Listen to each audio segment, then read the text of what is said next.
Barchangizga assalomu alaykum qadrli futbol ishqibozlari. Kecha Global Soccer Awards taqdirlash marosimi bo'lib o'tdi va unda yilning eng yaxshilari aniqlandi va bir nechta nominatsiyalarda shaxsiy sovrinlar topshirildi. Xususan Luis Enrique yilning eng yaxshi murabbiy deb topilgan bo'lsa, eng yaxshi yarim himoyachi sovrinini Vitinha qo'lga kiritdi.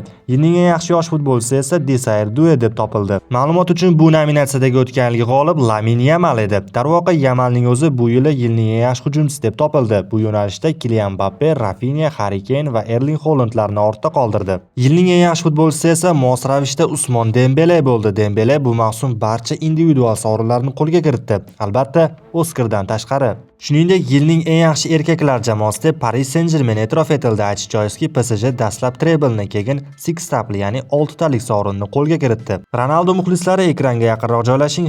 U ham kecha quruq qo'l bilan qolmadi. Cristiano Yaqin Sharqning eng yaxshi futbolchisi deb e'tirof etildi va bu nominatsiya bo'yicha ikkinchi marotaba g'olib bo'ldi. Intervyusida shuni aytib o'tdiki, 1000 ta gol urish uning asosiy maqsadi ekanligini ochiqladi va barchani bayram bilan tabrikladi.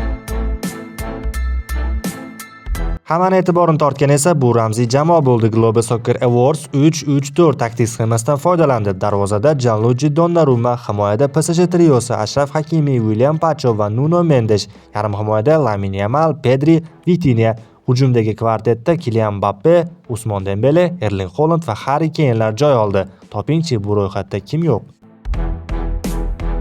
Shuningdek, yosh futbolchilardan ham ramziy jamoa tuzildi. Bu yerda 3-4-3 taktik sxemasidan foydalanildi. Darvozada Guilherme Restes, himoya chizig'ida Luis Kelly, Pau Cubarsí, Dean Howson, yarim himoyada Franco Mastantuono, Zaire Emery, Kenan Yildiz, Arda Güler, hujumda o'ng qanotda Lamine Yamal, chapda Estevao va hujumchi Desire Douélar bo'ldi.